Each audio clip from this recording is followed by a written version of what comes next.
दो दोस्त एक घने जंगल से होकर कहीं जा रहे थे। दोनों काफी गहरे दोस्त थे और अपनी दोस्ती को लेकर दोनों ही बातें करते हुए जा रहे थे। जंगल बहुत ही घना था।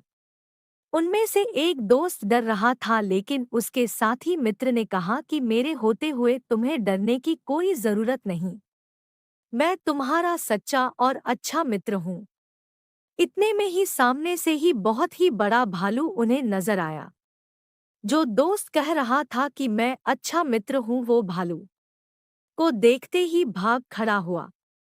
दूसरा मित्र कहता रहा कि मुझे छोड़कर मत भागो, लेकिन वो भागते हुए एक पेड़ पर चढ़ गया। यह देख उसका मित्र और भी डर गया, क्योंकि वो पेड़ पर चढ़ना नहीं जानता था। इतने में वो भालू और भी नजदीक आ गया था। जब वो बेहद करीब आने लगा तो दूसरे मित्र के पास कोई चारा नहीं रहा और वो वहीं नीचे जमीन पर आंखें बंद करके लेट गया। पेड़ पर चढ़ा मित्र यह सारा नजारा देख रहा था और वो सोचने लगा कि ऐसे तो यह मर जाएगा।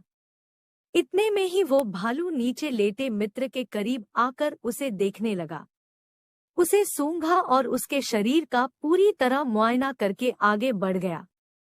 जमीन पर लेटे मित्र ने राहत की सांस ली और वो सोचने लगा कि अच्छा हुआ जो मैंने सांस रोक ली थी, क्योंकि भालू मुर्दों को नहीं खाते और वो भालू मुझे मरा हुआ जानकर आगे बढ़ गया। पेड़ पर चढ़ा मित्र बहुत हैरान था।